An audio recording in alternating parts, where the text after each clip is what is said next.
দেখলাম পাটা এরকম অপর দিকে হয়ে আছে আর একটা হাত এরকম এরকম বেঁকিয়ে আছে আর উপরে ল্যাব দিয়ে ঢাকা আছে। বাথরুমের চেম্বারে প্রেমিকের মৃতদেহ উদ্ধারকে ঘিরে ব্যাপক চাঞ্চল্য মুর্শিদাবাদে।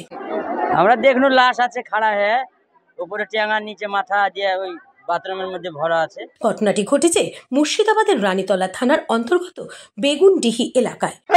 দেখলাম পাটা এরকম অপর দিকে হয়ে আছে আর একটা হাত এরকম এরকম বেঁকিয়ে আছে আর উপরে ল্যাব দিয়ে ঢাকা আছে, ল্যাব দিয়ে ঢাকা আছে। আচ্ছা, কবে থেকে এই নিয়ে মানে চাঞ্চল্য ছড়িয়েছিল?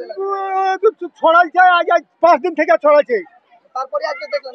তারপর আজকে দেখলাম। মূলত জানা যায় বেশ কিছুদিন আগে রানীনগর থানার অন্তর্গত বিলচাত্রা গ্রামের এক যুবকের সঙ্গে রানীতলা থানার বেগুনডিহি এলাকার এক মহিলার প্রেমের সম্পর্ক তৈরি হয়।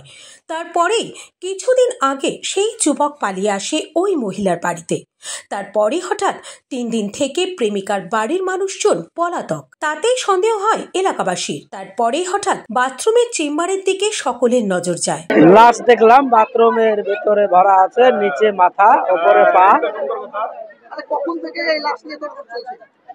ওই মোটামুটি সকাল 7টা 7:30 থেকে। হঠাৎ বাথরুমের থেকে সবার নজর গেল কি করে? ওই উপর থেকে গাছ বেরিয়েছিল, সব তাই সন্দেহ করে যায় ওই বাথরুমে পাওয়া গেল। ওই সব ভালোবাসা ছিল, সব আগে। যে বাড়ির মানে বাথরুমে লাশটা পাওয়া গেল সেই বাড়ির মানুষের কোথায় আছে? বাড়িতে নেই, সব পালিয়ে গেছে। তারপরে মানুষের সন্দেহ হয়। তারপরে মানুষের সন্দেহ হয়। আজ ঘটনাস্থলে রানীতলা থানার পুলিশ পৌঁছায় এবং বাথরুমের চেম্বার চেক করলে একটি মৃতদেহ দেখতে পায়।